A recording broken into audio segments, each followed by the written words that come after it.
Pertanyaan saya adalah, bagaimana Mas Anies sebagai capres untuk meningkatkan industri bahan baku farmasi?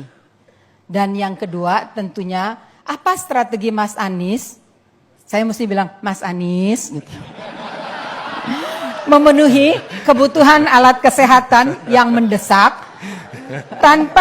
dan juga ikut meningkatkan standar kelayanan kesehatan tanpa menghilangkan kesempatan bagi pengembang alat kesehatan negeri untuk mengembangkan dan menjual produknya.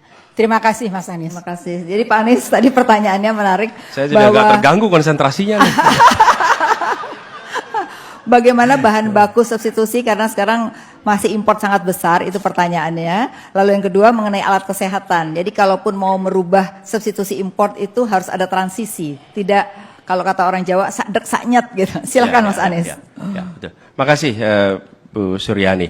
Jadi benar saya disampaikan tadi, kita menyaksikan di Indonesia ini 90% bahan baku farmasi dan alat kesehatan masih bergantung pada impor.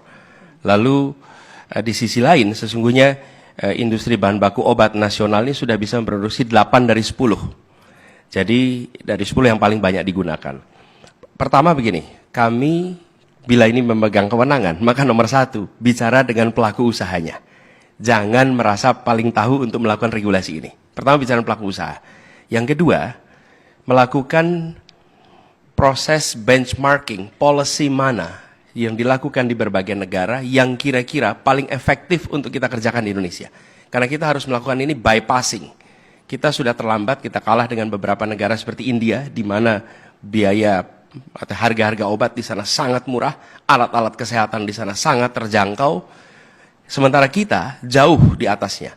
Jadi satu adalah stakeholder, yang kedua adalah benchmarking, sehingga kita punya referensi.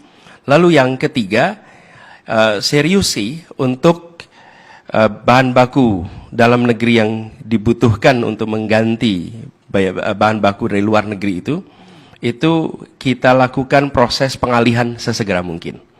Jadi dengan begitu kita akan bisa mulai memproduksi di dalam negeri. Nah, kami ada beberapa catatan terkait ini.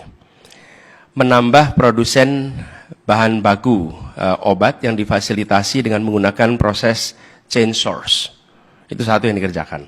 Dan kami melihat target yang bisa dilakukan adalah penurunannya BBO ini 20% per tahun. Bertahap. Tidak mungkin kita kerjakan langsung. Dan harapannya ini bisa bertambah hingga 2 kali lipat bila tata kelola diperbaiki. Jadi fase berikutnya adalah perbaikan tata kelola. Tapi ini perbaikan tata kelola ini sekalian rasanya tidak monopoli soal industri kesehatan.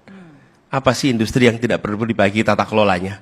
Apa sih industri yang tidak perlu diperbaiki regulasinya? Dan juga perilaku birokratnya. Termasuk perilaku di dalam penegakan hukumnya. Penegakan hukumnya untuk menghadirkan keadilan, bukan untuk mencari kesalahan dari pelaku usaha. Dan ketika itu diubah, maka kami berharap akan membangun satu iklim yang lebih sehat. Kemudian yang kedua, terkait dengan pemenuhan alat kesehatan yang mendesak. Nah, terkait ini, lagi-lagi perbaikan tata kelola dan pelibatan sektor atau pelaku di sektor kesehatan ini. Kami melihat pelibatan itu menjadi sangat penting. Yang kedua adalah kerjasama yang diberikan insentif untuk kegiatan B2B antara pelaku alat kesehatan dalam negeri dengan pelaku alat kesehatan regional dan internasional. Dan pemerintah memfasilitasi untuk kegiatan alih teknologi ini. Dan yang terakhir, kabari kami di pemerintahan regulasi apa yang harus diubah sehingga industrinya bisa maju. Karena tanpa diberitahu apa yang harus diubah, maka reformasi yang dilakukan belum tentu sesuai dengan kebutuhan di sektor itu. Begitu jawabnya.